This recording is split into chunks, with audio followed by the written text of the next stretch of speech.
아버님 성화 직후 어머님은 형제님이 아니라 어머님 중심으로 섭리를 이끌어갈 것을 천명했다. 그리고 형제님과 국진님을 강하게 비난하기 시작했다. 소송에서 졌고 현진님과 갈등했다는 것이 주된 이유였습니다. 이에 형진님과 국진님은 강하게 반발했다. 2012년 9월 19일 국진님은 어머님이 아버님을 안락사했다고 폭로하였다. 어머님은 10월에 협회 정관을 변경해서 형진님과 국진님을 축출하는 근거를 만들었다. 그리고 12월 25일 일본 간부들 앞에서 어머님이 축복 가정의 주인이라고 말씀하셨다. 천국 가는 가장 지름길은 우리가 참 가정을 이루어야 되는 거야. 가정 이상 완성이야. 그러면 가정은 사랑을 중심 삼고 하나가 돼야 되지. 우리가 천일국이라는 목표를 놓고 환경 창조해야 돼. 만물 복귀해야 돼. 전도해야 돼. 그건 우리가 피할 수 없는 책임이야. 누구한테 미룰 수 없어. 더군다나 한국은 뭐라 그랬어? 하나님의 조국. 하나님의 조국이잖아.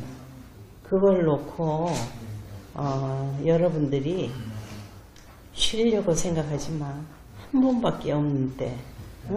더군다나 참 우리가 아버님을 모시고 같이 하나님의 조국을 하늘 앞에 이렇게 세워드렸더라면 얼마나 좋았을까. 그나마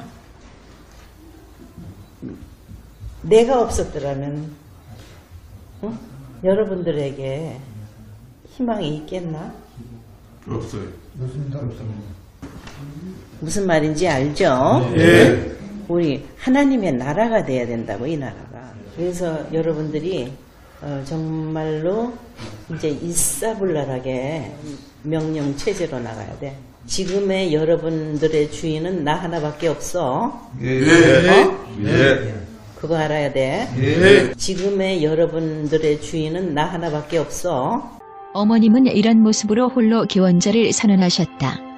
아버님의 말씀에 의하면 기원절이 가장 기본적인 조건은 참가정 완성이었다. 참가정이 파탄난 상황에서 어머님은 천일국의 여왕이 되셨다. 2013년 1월 어머님과 형제님이 가정연합을 버리고 만든 통일교를 다시 가정연합으로 변경한다. 가정맹세도 바꾸고 천성경, 평화경, 참부모경 등 경전 편찬을 지시한다. 가정연합은 2013년 초 형진님과 국진님을 공식적으로 축출하였다. 2013년 10월 인진님이 불륜남 벤과 정식으로 결혼했다. 미국에 있던 형진님이 참여했고 축하해 주었다. 2013년 11월부터 어머님은 독생녀를 언급하시기 시작했다. 이때만 하더라도 독생녀의 의미를 아무도 알지 못했다. 2014년 7월 1일부터 어머님은 자신을 무원죄 순혈로 태어난 독생녀로 규정하시고 독생녀에게 절대 복종하라고 말씀하시기 시작했다.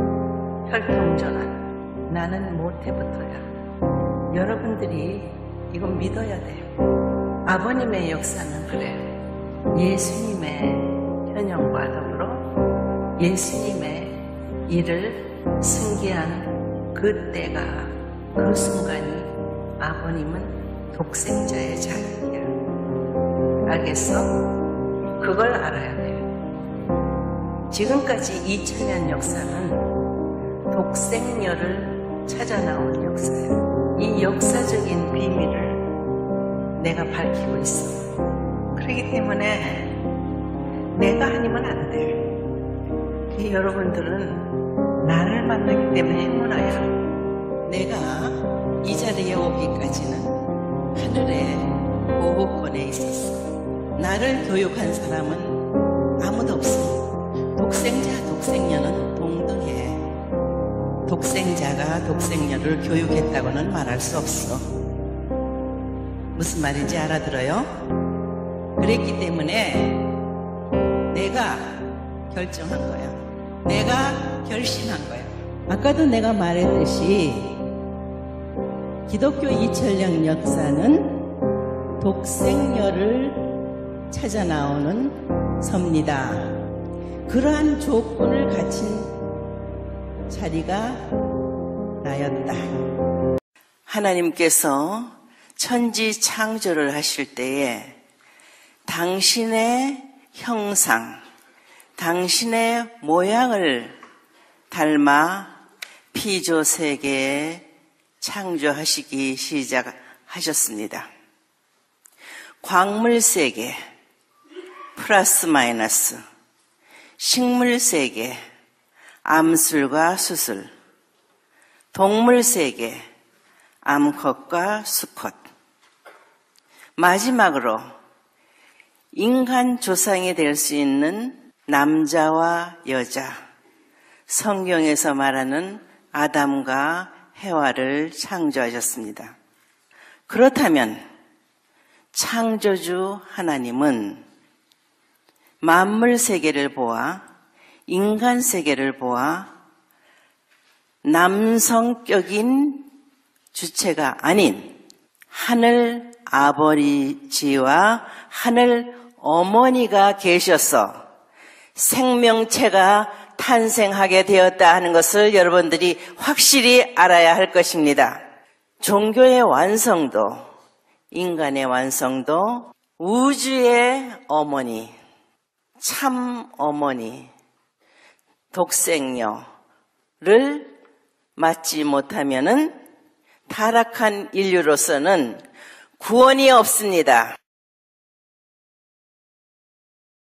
김효율 보좌관과 상화사를 찾아가 2012년 1월 20일에 나온 마지막 20권의 말씀 선집을 모조리 수거해서 특정 부분을 삭제하여 재발간하라고 지시했다. 그 내용 중에는 어머님의 잘못과 책임을 나무라는 내용이 다수 포함되어 있다. 어머님이 성화사를 방문하여 아버님 말씀을 고치라고 하던 때 아버님은 어머님과 하나 되게 해달라고 하나님께 간곡히 기도하셨다. 왜 그랬을까? 하나의 통일의 사랑관계의 이상 천국을 완벽하게 같이 가지기를 비나이다. 아버지 받아주시옵소서. 당신이 허락하신 뜻을 알고 저도 받고 절대 정상의 정로 정착의 삶을 지켜나가게 같이 하여 주시옵소서. 비나이다. 1월 24일 천복축제 때 아버님은 공개적으로 어머니를 질타하셨다. 하나님은 여자를 아직까지 만들어 보지 못하고 여자는 문총재가 이 어머니를 만드는 거예요. 이 어머니가 마음대로 이래라 저래 못해. 성진이 어머니나 이 어머니는 딱 같아. 성부 성자 성신의 아내가 어떻게 밥을 먹고 똥 싸는 입장에서 새끼 치는 그런 남자가 내 남편 못 됩니다. 성진이 어머니 여기 딱 마찬가지야. 라스베가스에 얼마나 하나 만들기가 얼마나 힘든지 알아요. 이번에도 저보다 미미상 보고 저보다 남편 딸 것도 데려오는데 안 데리고 왔더라고. 아직까지 끝나지 않았습니다.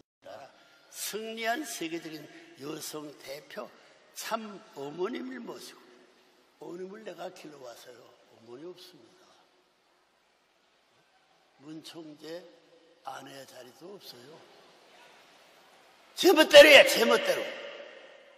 만약에 어머님이 주장하시는 독생여론이 옳다면 아버님께서 이것을 충분히 동의를 하셨어야 되고 인정을 하셨어야 될 텐데 아버님은 이것과 관련해서 여러 가지 말씀을 하신 게 있습니다.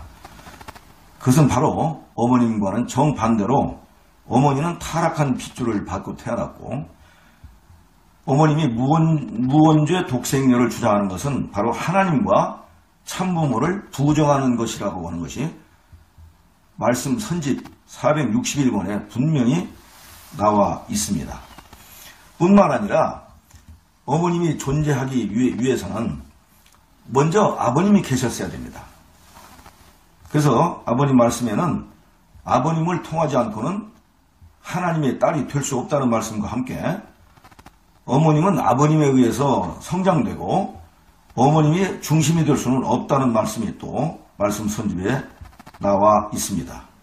또 생명의 뿌리는 아버님이고 결코 어머님이 될 수는 없다라고 하는 말씀을 하신 것을 볼 때 어머님이 무원죄로 탄생을 했고 또 아버님은 어머님을 만나 참부모가 됨으로써 비로소 원죄를 벗을 수 있다는 주장까지 덧붙이고 있는데 이거야말로 이것은 근거가 없는 말씀이 아닐 수 없다는 생각을 하게 됩니다.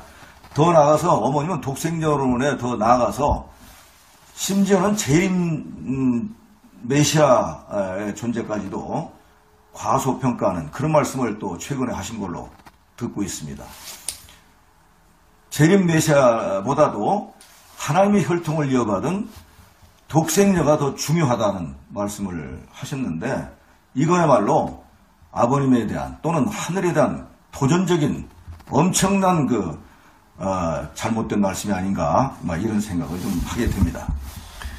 또 한 가지 좀 우리가 좀 고려할 내용들이 있어요. 뭐냐면요.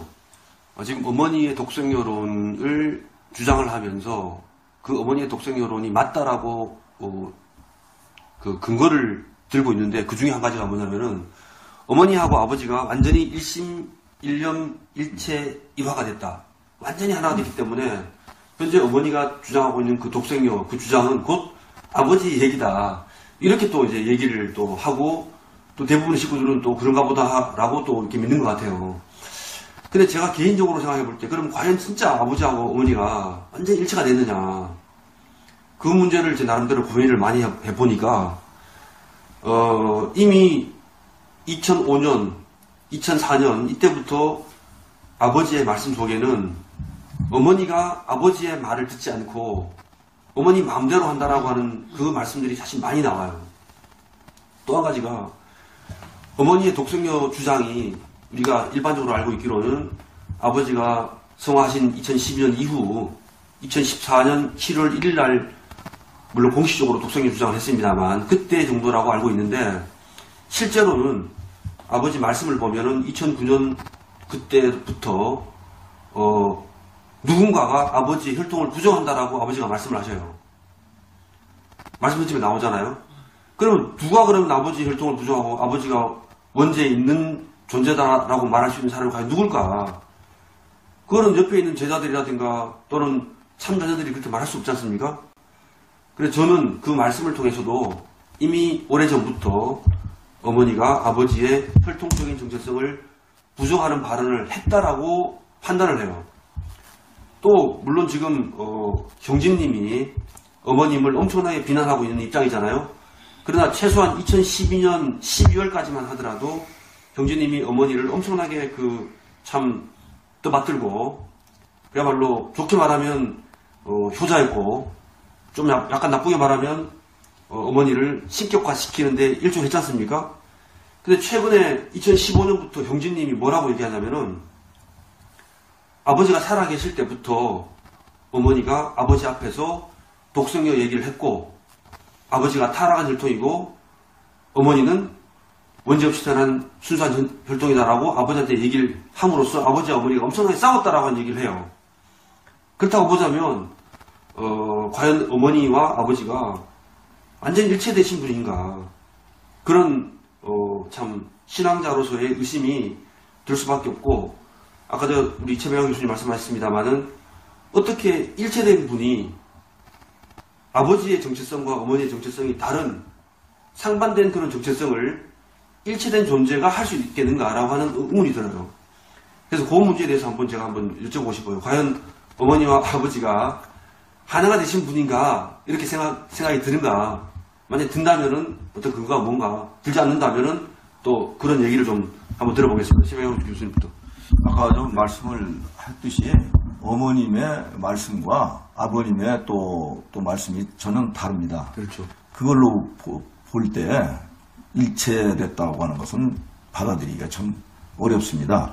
그리고 어머님이 독생녀로서 물론 독생녀는 분명히 잘못된 것은 아니라고 보는데 근데 그 독생녀가 바로 독생자를 능가해서 독생자를 완전히 주도하는 그런 입장이 있다고 하는 게 문제가 된다고 보고 그리고 무원죄라고 하는 주장에 근거가 나는 없다고 봅니다. 과연 독생여론을 주장하는 사람들의 무원죄론의 근거를 한번 얘기해 봅시다. 뭐가 그 근거가 뭔지. 제가 그 김수진 교수님의 논문을 수십 번 읽었는데요. 그 김수진 교수님의 논문에 의하면 어머니가 원죄가 없다라고 하는 근거는 3대에 걸친 복중 혈통복귀를 통해서 태어났다라고 하는 얘기인데, 그게 바로 조원모, 그 다음에 누굽니까? 홍순애, 그리고 이제 어머니, 이렇게 3대에 걸쳐서 외동딸로 태어났다. 그리고 그 말씀을 아버님이 하신 적이 있어요. 그런데 아버님이 그렇게 3대에 걸쳐서 태어났기 때문에 원죄가 없다라고 한 말은 하신 적이 없어요. 그런데 김수진 교수는 그 얘기를 가지고 독생녀의 가장 중요한 정체성이라고 얘기하면서 어머니가 원죄가 없다라고 얘기를 하고 있는 거죠. 그래서 아버님 말씀에 어디에도 어머니가 원죄 없이 태어났다라고 하는 말씀이 전혀 없습니다. 그것이 정확한 팩트이죠.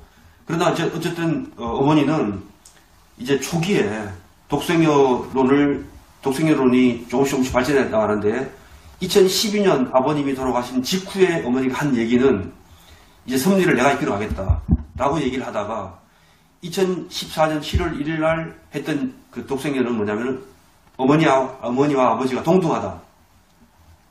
그 다음 단계가 최근에 하는 말씀이 아버지는 원죄가 있고 나는 원죄가 없고, 내가 아버지를 혈통복귀를 했고 송원식 때 엄마가 아버지와 결혼해 줌으로써 아버지를 완성시켰다. 그리고 내가 이제 재림주다. 엄마 지금 얘기는. 더 나가서 하나님의 정체성을 이제 엄마가 말씀하시는데, 하나님은 남성격 주체가 아니다. 하나님은 하나님 아버지, 하나님 어머니 두 분이다. 이렇게 또 주장하시는 상황까지 이제 오고 있다는 것을 우리가 좀 이해할 수 있습니다. 그게 3대 동녀를 통해서 나왔다고 해서 예. 그것이 무원죄로 탄생했다는 근거가 되는 겁니까? 전혀 되지 전혀 그건 관계없는 얘기 같습니다. 일반적으로 우리 같은 사람도 생각할 때 번식이라는 것은 종족 번식이 씨를 통해서 번식하지 그 밭을 통해서 번식하는 건 아니잖아요. 그렇죠. 그러니까 어머니가 3대를 통해서 뭐 이렇게 원죄가 없이 태어났다고 하면 아버지는 다 다르잖아요. 그럼. 할아버지하고 아버지하고 또 또 그 할아버지하고는 다 다른 분이잖아요. 그러면 그게 걸러졌다는 거는 저는 신앙적으로 생각해요. 영적인 거잖아요. 솔직히 원죄는 누구나 아담 헤어가 타락해서 그 후손된 DNA가 다 지금까지 있기 때문에 다 원죄는 있지만 이 영적으로 이렇게 벗은 거라고 생각을 해요. 신앙적으로 마음을 갈고 닦고 그거를 1년, 2년 수련을 통해서는 아버님의 말씀과 어머님의 말씀을 비교하면 확실히 어머님이 잘못하고 계심을 알 수 있습니다. 아버님께서 일찍이 이러한 사가 일어날 것을 예측하셨습니다. 아버님께서 성화하신 후 어머님께서는 원리와 정면 배치되는 무원죄 독생녀 논리를 주장하고 계십니다. 아버님께서는 지금과 같은 상황이 발생할 것을 예측하시고 8대 경전 및 참 아버님 말씀 선집에 말씀을 한자도 바꾸거나 빼거나 더하지 말라고 하셨습니다. 우리는 아버님의 이 유언을 꼭 지켜야 합니다. 하나님의 뜻과 섭리는 누가 임의로 바꾸거나 변경할 수 있는 것이 아니라고 생각합니다. 왜냐하면 그것은 만고불변의 진리이기 때문입니다. 참 아버님은 그 뜻을 이루시기 위한 일생을 사셨습니다. 그 뜻을 이루기 위한 노정은 계속될 것이라고 믿습니다. 아버님께서는 당신의 말씀과 원리가 지켜지기를 바라시며 훈독회의 전통을 우리에게 몸소 보여주셨던 것이 아닐까요?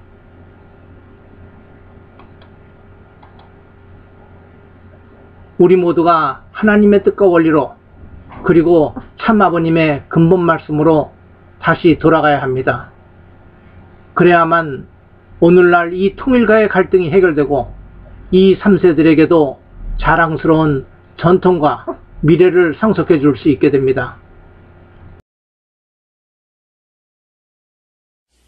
경배하기 전에 얘기를 해줘야 돼가서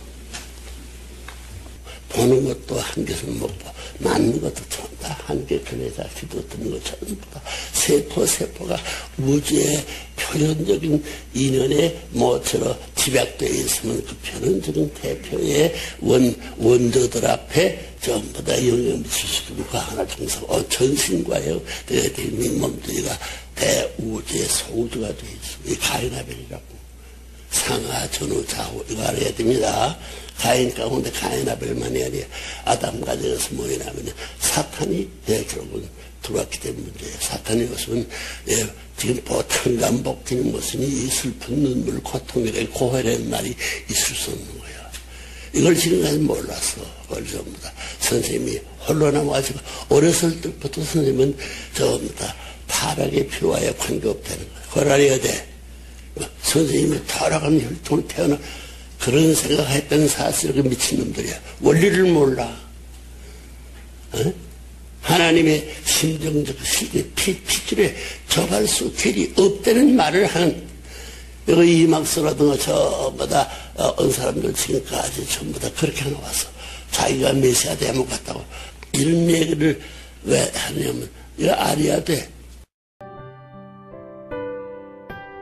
예수님의 영계 메시지 3 2016년 2월 18일 영어 원문 지저스 오브 네저라드 3 우리들은 영혼에 의해 하나이며 주인에 의해 하나다. 형제자매의 여러분 그리고 신앙을 가지는 사람들에게 나는 나자렛의 예수입니다. 이 메시지의 타이틀은 우리들은 영혼에 의해 하나이며 주인에 의해 하나다입니다. 이 말은 유명한 노래의 가사가 되고 온 세계에서 노래 불러지고 있습니다. 나는 신약 성서를 통해서 많은 메시지를 남겼습니다. 나의 말을 빨강 문자로 나타내고 있는 신약 성서를 사용하고 나의 말만을 읽으면 그 당시 제자들이 구전한 나의 말을 알 수 있습니다. 역사적인 기록에는 내가 직접 함께 이야기한 말이 없습니다. 성경에 실려 있는 말은 모두 나를 만난 나의 제자들의 기억을 통해서 씌어져 있습니다. 그렇지만 그것은 정말 정확합니다. 신약 성서에 씌어져 있는 나의 말이 놀라울 정도 정확하게 씌어져 있는 것에 나는 놀라고 있습니다. 그러나 지금 나는 자동서기에 의해 나의 생각을 직접 전하는 것을 할 수 있는 기회가 주어져 있습니다. 당신이 그것을 믿을 수 없다면 하나님의 물어서 빌어보아 주세요. 하나님은 그것을 긍정될 것입니다. 긴 역사를 통해서 나는 당신들에게 뭔가를 알리자고 노력해왔습니다. 많은 경우 그것은 성공하지 않았습니다. 에마뉴엘 스웨덴보르그는 탁월한 영능력자였습니다. 그러나 그를 통해서마저도 제가 말하고 싶은 것을 100% 전하는 것은 할 수 없었습니다. 100% 제가 말하고 싶은 것을 전한 유일한 사람은 문선명 목사입니다. 문 목사는 나를 100% 이해하고 그것을 100% 전했습니다. 나는 유다의 라이온으로서 왔습니다. 나는 유대인들이 긴 사회 애타게 기다리고 있었던 메시아로서 왔습니다. 유대인의 조상들의 나라에서는 나는 그들이 기다리고 있었던 임금님이었습니다. 나는 그 당시의 종교 지도자들과 많은 논쟁을 했습니다. 그들은 나를 증오했습니다. 왜냐하면 나는 그 모든 논쟁에 있어서 그들에게 이겼기 때문입니다. 그들은 나에게 참을 수 없었습니다. 그것은 많은 여성과 어부들이 나를 따랐기 때문입니다. 그들은 절대적으로 우리들이 문제를 일으키는 위험한 사람들이라고 생각했습니다. 왜냐하면 그것은 우리들이 안식일의 율법이나 다른 율법을 반드시 지키지 않았기 때문입니다. 그들은 우리들이 그들의 젊은이를 안 되게 한다고 생각하고 있었습니다. 나는 그렇게 주목되어 있었습니다. 나는 그것을 걱정해서는 없었습니다. 모세와 엘리야와 마라키와 에스라나 다른 예언자들과의 영적인 경험을 통해서 나는 내가 메시아라고 하는 것을 알고 있었습니다. 나는 톨라를 오랫동안 연구했습니다. 나는 장시간 기도를 하고 단식도 했습니다. 나는 물 없이 며칠 동안도 보냈습니다. 나는 육체적으로 정말 고생했습니다. 사람들은 내가 하나님을 이해하기 위해서 얼마나의 고생을 했는지를 모르겠습니다. 나는 그것에 대해서 노력을 아까워하지 않았습니다. 나는 문자 그대로 하나님 때문에 미쳐 있었습니다. 그러므로에 내가 무언가를 이야기할 때에는 나의 심정으로부터 이야기했습니다. 그러므로에 내가 문소년을 만났을 때 나는 그에게 정말 친밀감을 느꼈습니다. 그는 마치 나인 것 같았습니다. 그는 믿을 수 없을 만큼 완고했습니다. 나는 나와 같이 완고한 사람이 이외에 있다고는 믿을 수 없었습니다. 나는 하나님의 뜻 위해서에 저렇게 완고하게 친숙해지는 사람을 나 이외에 찾는 것은 불가능하다고 생각하고 있었습니다. 그러나 나는 문소년을 발견했습니다. 그는 10대 전반임에도 불구하고 언덕에 오르고 그가 그의 인생으로 무엇을 해야 할지를 하나님의 기원에 요구하고 있었습니다. 그는 특별한 소년이었습니다. 그는 저러한 젊음임에도 불구하고 정말 진지했습니다. 그것은 저에게 있어서 정말로 놀람이었습니다. 나는 그를 붙잡았습니다. 그리고 절대로 떼어놓지 않았습니다. 나는 한국에서 누군가를 찾고 있었습니다. 한국인만이 타락으로부터 분립되기 위한 충분한 조건을 세우고 있었습니다. 중국인이나 일본인이나 유럽인이 아닙니다. 나는 러시아가 마을에서 떨어진 민족을 찾은 적도 있었습니다. 그러나 거기에는 충분히 많은 사람들이 살고 있지 않았습니다. 한국인이 그리스도교를 받아들이고 그리스도에 대하여 강한 열의를 가지고 있었던 것이 큰 조건이 되었습니다. 그들의 그리스도에게 대한 완고함이 하나님이 하나님의 아들을 보내는 나라가 되기 위한 결정적인 조건이 되었습니다. 나는 분소년에게 집중했습니다. 그의 혈통과 재능을 가지는 것 같은 사람을 아무도 찾을 수는 없었습니다. 내가 그를 찾았을 때 나는 그에게 나의 사명을 완성되면 좋겠다면 몇 번이나 부탁했습니다. 그렇습니다. 나의 사명을 완성되는 것을 믿었습니다. 나는 정말로 나의 사명을 완성할 필요가 있었습니다. 이러한 내용은 하나님을 모독하고 있다고 느끼고 있는 사람도 있을 것입니다. 이것은 교회 학교에서 배운 내용과는 다릅니다. 그러나 나는 확실하게 말합니다. 나는 십자가상에서 죽기 위해서 지상에 들어온 것이 아닙니다. 나의 사명은 방해할 수 있어 내가 배신당했을 때 아무도 신뢰할 수 있는 사람은 없었습니다. 신학적인 해석이 당신의 도움이 되는 것이라면 돌라나 구약 성서에는 주인은 괴로움을 받는 종이다라고도 적혀 있고 모든 사람에게 받아들여지는 영광이 주가 된다고도 적혀 있습니다. 나는 모든 사람이 기대하고 있었던 위대한 전사가 아니었습니다. 나의 인생은 대단히 비참한 것이었습니다. 나의 아버지인 자카리아는 나를 부정하고 나와의 관계를 바라지 않았습니다. 신앙자의 여러분, 제발 기분을 나쁘게 하지 말아 주십시오. 자카리아는 메시아의 혈통에 씨앗을 공급한 사람입니다. 그는 성스러운 사명을 가진 성스러운 사람이었습니다. 하나님은 전능합니다만 영적인 존재이므로 기적은 일으킬 수 있습니다만 생물학의 영역을 넘어서 여성을 임신시킬 수는 없습니다. 하나님도 자연 법칙을 이용해서 섭리를 진척시킵니다. 나를 탄생시키기 위해서는 맑게 할 수 있었던 혈통이 필요했습니다. 그 때문에 자카리아는 마리아와의 성스러운 일체화 때문에 뽑혔습니다.